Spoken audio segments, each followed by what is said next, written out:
नमस्कार, NMF news पर आप सभी का बहुत स्वागत। मैं हूं आपके साथ अभिषेक। लद्दाख में 24 तारीख के दिन जिस तरीके से जेन जी का प्रदर्शन हुआ, उसके बाद 4 मौतें हुई, 50 से ज्यादा लोग घायल हुए। इसके लिए गृह मंत्रालय की तरफ से सोनम वांगचुक के ऊपर कई गंभीर आरोप लगाए गए हैं और अब ऐसा लगता है कि सोनम वांगचुक की मुश्किलें और ज्यादा बढ़ने वाली हैं, क्योंकि पाकिस्तान का एंगल भी इसमें सामने आया है। सामने यह भी आया है कि देश के बाहर से, नेपाल से कुछ लोगों को बुलाया गया था जिनसे कि हिंसा करवाई जाए। एफसीआरए का जो उनका लाइसेंस था वो भी रद्द कर दिया और पिछले 2 महीने से सीबीआई लगातार जांच कर रही है कि कहीं पाकिस्तान से या फिर किसी और देश से सोनम वांगचुक ने पैसा तो नहीं मंगाया, एफसीआरए के कानून का उल्लंघन करते हुए। इसी विषय पर चर्चा करेंगे। मेरे साथ मौजूद हैं वरिष्ठ पत्रकार अमीन अहमद। सर, बहुत स्वागत। क्या कुछ मामला सर, क्या कुछ खबर, फिलहाल मौजूदा अपडेट क्या है इस मामले में? इस मामले में ये अपडेट है कि ये सभी मीडिया चैनल, अगर मैं टीवी 9 या आज तक या सबकी बात करें तो मैं उनके अकॉर्डिंग टू ये बात कह रहा हूं कि सूत्रों से खबर है कि गृह मंत्रालय ने जो है वो सेकमोल जो उनकी जो संस्था है, एनजीओ है, उसकी जो है लाइसेंस रद्द कर दिया है। और अब ये जांच हो रही है कि आखिर जो है कि इन्होंने कैसे जो है पैसे का जो है लेन देन, जो विदेशी चंदा है उसको जो है इन्होंने कैसे घालमेल किया और जो सही तरीके से उस चीज का जो है ब्यौरा सरकार को नहीं दिया। एक और भी बात आपको बताते चले कि इससे पहले जब क्या कहते हैं कि श्रीलंका में हुआ, श्रीलंका के बाद जो है बांग्लादेश में हुआ, बांग्लादेश के बाद जो है ये एक सीक्वेंस सी लड़ी चल रही है, फिर उसके बाद से नेपाल में हुआ। गृह मंत्रालय अमित शाह ने जब नेपाल में ये बात हो रही थी तो ये एक जो है देखा गया और होना भी चाहिए कि भारत में इस तरह की बड़ी घटनाएं न हो। ये उसका रूप तो नहीं कह सकते, लेकिन जिस तरह से वहां पे चला, जिस तरह से वहां पे जो है बीजेपी कार्यालय को जलाया गया, जिस तरह से सरकारी संपत्तियों का नुकसान हुआ, तो उस हिसाब से वो ये एक तरह से कहा जाए कि झलक दिख रही है या इस तरह की बातें चल रही है। बीजेपी के प्रवक्ता संबित पात्रा ने आरोप लगाया राहुल गांधी पे, तो मैं उस हिसाब से कह रहा हूं। संबित पात्रा ने सीधा कहा कि ये जेन जी का जो बढ़ावा दे रहे थे वो लद्दाख में सफल नहीं हुआ।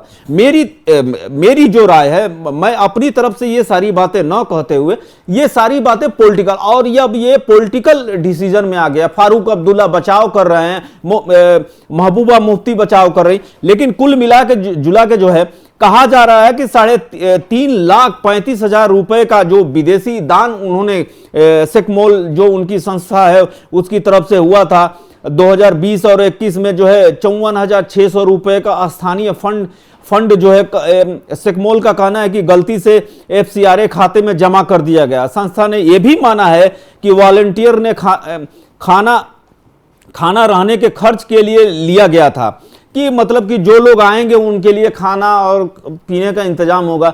लेकिन जो ये पीछे चल रहा है उसके हिसाब से अब ये जो है एक दूसरा रूप ले लिया। हाँ, मैं जिस मुद्दे पे बात कर रहा हूं उसको मैं बताते चलूं कि एक कमेटी का गठन हुआ है जिसमें पुराने आईपीएस अधिकारी हैं जो पूरे हिंदुस्तान में जितनी भी घटनाएं हुई हैं उनकी एनालिसिस करके एक बड़ा ब्रॉड मैटर में सरकार को जो है वो तो गृह मंत्री ने फैसला अभी आदेश दिया था कि 1967 के बाद, शायद 68 के बाद जितने भी विद्रोह या जितने भी चीजें हुई। फिलहाल की अगर बात करें तो सोनम वांगचुक की एक एनजीओ है जिसका नाम है Himalayan institute of advance learning, HIAL।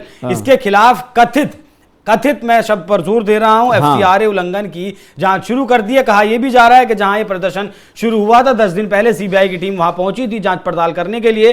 पिछले 2 महीने से सीबीआई की टीम इसमें जांच कर रही है। क्यों जांच कर रही है? क्योंकि सोनम वांगचुक 6 फरवरी 2025 को पाकिस्तान पहुंचते हैं। पाकिस्तान में एक कार्यक्रम हुआ था ब्रीद पाकिस्तान, इस सम्मेलन में उन्होंने भाग लिया था और इसमें सम्मेलन में दावा यह किया गया कि जलवायु परिवर्तन पर जागरूकता फैलाने के उद्देश्य से इसे आयोजित किया गया था। लेकिन यहां दिक्कत कहां आती है? दिक्कत आती है यहां के जो डॉन जो संस्था है पाकिस्तान की, जो अखबार डॉन चलता है, बहुत बड़ी मीडिया संस्था है, उसके द्वारा यह कार्यक्रम आयोजित किया गया था। तो जांच इस चीज की चल रही कि क्या वहां कुछ इसमें सोनम वांगचुक का कोई एंगल तो नहीं था, या सोनम वांगचुक को कोई मदद या कोई समर्थन पाकिस्तान की संस्था से या पाकिस्तान से तो नहीं मिल रहा था, या फिर कोई किसी तरीके का प्रोपेगेंडा पुश करने की तो कोशिश नहीं कर रहे थे। हालांकि हमने सोनम वांगचुक के बारे में जब सर्च किया तो हमें पता चला कि आज तक सोनम वांगचुक ने चीन के किसी प्रोपेगेंडा को पुश नहीं किया, पाकिस्तान के किसी प्रोपेगेंडा को पुश नहीं किया है। हालांकि नेपाल में जो अभी ये हाल फिलहाल में तख्ता पलट हुआ, इसका जरूर एग्जाम्पल देते हुए वो दिखाई दिए गए थे। इस बात को सोशल मीडिया पर बीजेपी के जो आईटी प्रमुख हैं अमित मालवीय, उन्होंने कई ट्वीट्स का इस बारे में जानकारी दी। जरा दिखाइएगा जरा, अमित मालवीय ने कल से एक एक कर कई ट्वीट्स किए हैं। ये राहुल गांधी का ट्वीट है 18 सितंबर का, जिसमें उन्होंने जेनजी को लेकर बात कही थी। देश का युवा, देश का स्टूडेंट, देश की जेनजी संविधान को बचाएंगे, लोकतंत्र की रक्षा करेंगे और वोट चोरी को रोकेंगे। जिस तरीके से राहुल गांधी ने पिछले दिनों से वोट चोर गद्दी छोड़ का जो काम शुरू किया है, उसके हिसाब से कहीं ना कहीं ये दिखाई दे रहा है। ये कांग्रेस का एक पार्षद है, इसका नाम है फुट सॉन्ग, इसने भी कई वीडियो जारी कर लोगों को भड़काने का काम किया है। इसके बारे में आरोप लगाया अमित मालवीय ने।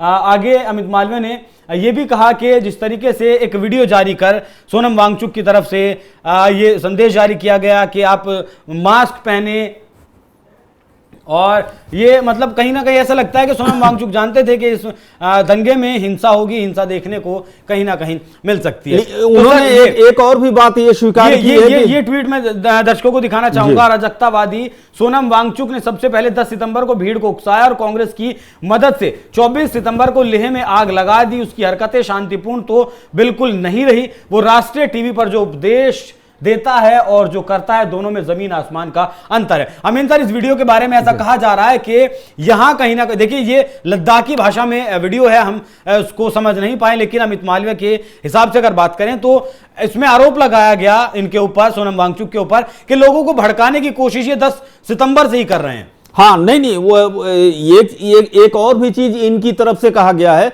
कि उसमें 10 दिन पहले सीबीआई जो है इनके हेडक्वार्टर पहुंची थी, जो इनकी संस्था है वहां पे पहुंची थी, और इनसे जो है जो एफसीआरए के बारे में बातचीत की थी और उल्लंघन के बारे में उसने बताया था। और सीबीआई के अधिकारियों ने यह भी कहा था कि जो है इस पे जो है एक्शन हो सकता है। तो खुद जो है उन्होंने इस बात की स्वीकारोक्ति की है। लेकिन अब जब लग रहा है कि 4 लोगों की मौत हो गई है, 30 से ज्यादा लोग घायल हैं, और जब सरकार एक्शन ले रही है तो अब इसको पॉलिटिसाइज किया जा रहा है। अब इसमें फारूक अब्दुल्ला साहब आ गए हैं। फारूक अब्दुल्ला साहब कह रहे हैं कि वांगचुक जो है गांधीवादी आदमी हैं, ये गांधी के रास्ते पर चलते हैं, और ये तमाम चीजें जो है गांधी के विकास पे काम करते हैं।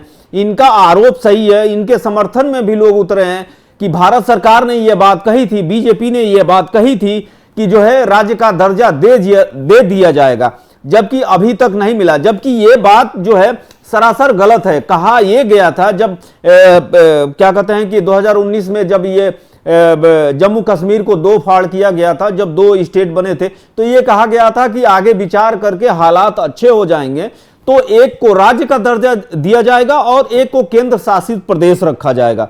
लेकिन अब चूंकि सोनम वांगचुक जो है एक तरह से कहा जाए कि अब ये पॉलिटिसाइज हो गया है, और इसमें जो है ये चीजें, उनका कहना है कि यहां से फैक्ट्रियां हटाई जाए, यहां से जो है विकास और सड़क का जो कार्य हो रहा है उसकी वजह से पहाड़ की जो संरचना है, जो उसकी संवेदना है, या जो चीजें रखी गई हैं, उससे जो है उसके जो चेहरे पे जो उसकी जो नेचुरल है वो चीज खत्म हो रही है, तो इसलिए उसको हटाया जाए। बिल्कुल। और ये अरब स्प्रिंग की भी बात करते हुए देखे गए हैं, और इनकी वीडियोस कुछ वायरल हैं जो कुछ मीडिया प्लेटफॉर्म्स पर उपलब्ध हैं, और कहते हैं कि अगर सरकार हमारी मांगे पूरी नहीं करती तो मैं उसे उखाड़ फेंकने के लिए अपना जीवन समर्पित कर दूंगा। मतलब इस लाइन पर ही अगर रहें तो क्या ये वो चीज, वो पैटर्न नहीं दिखा रहा है? श्रीलंका, पाकिस्तान, बांग्लादेश, नेपाल, मालदीव्स, क्या ऐसी कुछ तैयारी भारत में रची जा रही थी? नहीं, मैं इस तरह की बातों का तो मैं उल्लेख नहीं करूंगा, लेकिन जो बातें कही जा रही हैं उसके हिसाब से ये सेम टू सेम वैसे ही चल रहा है। आप ये देखिए कि हम ज्यादा पुराने बांग्लादेश की ना बात करके, श्रीलंका की बात ना करके हम नेपाल की बात करें। ये नियम कहां से गलत है कि फेसबुक, ट्विटर और ये बड़ी अमेरिकी संस्थाएं हैं। आप देखिए कि लातिनी अमेरिकी देशों में देखिए यूरोप में देखिए और छोटे छोटे दक्षिण अमेरिका में देशों को देखिए, जहां पे ये खुद ही जो है वहां की सरकार है, ये जैसे चाहती हैं वैसे काम करती हैं। ये क्यों नहीं केपी ओली या एक चुनी हुई सरकार ये क्यों नहीं पूछ सकती है कि भाई ट्विटर तुम कैसे काम कर रहे हो? ये पूछना जरूरी है। लेकिन आप समझ सकते हैं कि वहां पे कैसे जो है ये आग भड़की और कैसे सरकार जो है मतलब कि चुप्पी साध गई या असहाय साबित हुई, और किस तरह से मुझे तो याद है कि जब आप भी थे तो हम लोग जब श्रीलंका को देख रहे थे तो वहां पे कैसे राष्ट्रपति के कार्यालय में पहुंच गए, उनका बेड तोड़ दिया, उनका टीवी तोड़ दिया, उनके स्विमिंग पूल में कैसे उपद्रवी क्या कर रहे थे। सेम टू सेम यहां पे देखा कि यहां के विदेश मंत्री को दौड़ा के पीटा जा रहा है, गृह मंत्री को घेर लिया गया है। आप वो वायरल चीजें देखिए कि दो तरफ के नदी का छोर है, नदी बह रही है और उसमें जो है एक मंत्री को जो है पीटा जा रहा है। एक लड़का जो है कैसे जो है नेपाल में एक जो है विदेश मंत्री को अपने पैरों से जो है धक्का दे रहा है कि वो गिर जाते हैं। केपी ओली को भागना पड़ रहा है। ये वैसे ही सीन है जैसे आप ये देखिए कि हामिद करजई जो है कैसे जो है तालिबान जब वो कब्जा कर रहा तो कैसे प्राइवेट हेलीकॉप्टर से भागे। ये किसी तरह का सीन मुझे और याद आ रहा है कि जब क्या कहते हैं श्रीलंका के राष्ट्रपति जो है कैसे जो है चुपके से जो वो हेलीकॉप्टर से भागते हैं और 2 हेलीकॉप्टर उनके पीछे चलते हैं। तो शुरुआत किसी भी चीज की जंगल में अगर एक चिंगारी लगती है तो उसको ये नहीं पता होता है कि वो कैसे जंगल में आग लगती है और क्या होता है। लेकिन जो देखा गया है कि जिस तरह से सरकारी संपत्ति के साथ साथ जो है बीजेपी कार्यालय को जलाया गया और धू धू करके जलता रहा, और अब जो है जिस हिसाब से जो बातें आ रही है, बीजेपी की तरफ से आरोप लग रहे हैं, महबूबा मुफ्ती की तरफ से जो बातें कही जा रही है, या जो फारूक अब्दुल्ला जो है नेशनल कॉन्फ्रेंस के नेता हैं उनकी तरफ से जो बातें कही जा रही है, ये एक तरह से जो है सामने जो समस्या आ रही है बिल्कुल लद्दाख के राज्यपाल कविंद्र गुप्ता ने ये हमारे जो वरिष्ठ पत्रकार हैं पंकज प्रसून, उनकी तरफ से ये भेजा गया कि एक मीडिया संस्थान से बात करते हुए उन्होंने कहा कि नेपाल के 60 नागरिक लेह में हुई हिंसा के सिलसिले में पकड़े गए हैं। इन्हें खासतौर से नेपाल से हिंसा के लिए बुलाया गया था। इतना ही नहीं, कविंद्र गुप्ता ने कहा कि कश्मीर के डोडा से 100 से ज्यादा लोगों को लाया गया था ताकि हिंसा में ये शामिल हो सकें। अब कितना सही है, कितना गलत है या कितना झूठ है, कितना प्रोपेगेंडा है, वो जांच के बाद पता चलेगा। हालांकि ये बात सच है कि जिस वक्त ये हिंसा वहां पर भड़की थी और जब हिंसा आउट ऑफ कंट्रोल हुई तो सोनम वांगचुक आप आराम से अपना अनशन तोड़कर अपना आंदोलन खत्म करके गाड़ी में बैठकर चुपचाप निकल गए। वहां उन्होंने एक वीडियो जारी करके बाद में ये लोगों से गुहार लगाई कि आप इस तरीके की हिंसा ना करें और इस तरीके की हिंसा यहां नहीं होनी चाहिए थी। लद्दाख से शुरू हुआ है, देहरादून में भी ये पहुंच चुका है, उत्तराखंड में भी पेपर लीक के मामले में इसी तरीके के नारे लोग लगा रहे हैं, पोस्टर लेकर खड़े हैं वहां के,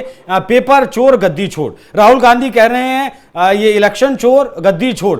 तो आग लगनी इस देश में शुरू हो गई है। केंद्र सरकार को इस पर संयमित तरीके से अपना जवाब देना होगा। देश की जनता को भी सोचना होगा कि जो हाल श्रीलंका, बांग्लादेश, नेपाल, पाकिस्तान, मालदीव्स में हुआ है वो हाल भारत में नहीं होने देना है, क्योंकि विदेशी ताकतें वो चीन हो या फिर अमेरिका हो। इस बात को याद रखिएगा, अगर भारत में तख्ता पलट की बात आती है तो अमेरिका और चीन तुरंत दोस्त बन जाएंगे और इस साजिश में दोनों बराबर की भागीदारी करेंगे। बाकी जो भी कुछ अपडेट इस मामले में आती है वो आप तक जरूर पहुंचाएंगे। फिलहाल कहानी यही है कि 10 दिन पहले सीबीआई की टीम इनके धरने प्रदर्शन में पहुंची थी, जांच शुरू की थी। 2 महीने पहले भी जांच इनकी शुरू की गई है और जो इनका HIAL जो इनकी एनजीओ की एक संस्था है उसका लाइसेंस FCRA लाइसेंस रद्द कर दिया गया है और उसकी जांच भी FCRA के तहत लगातार जारी है। अब जांच में क्या कुछ निकलकर सामने आता है वो देखने वाली बात होगी। बाकी जिस सम्मेलन में पाकिस्तान में भाग लेने के लिए गए थे, क्या वहां से भी कोई कनेक्शन निकलता है सोनम वांगचुक का,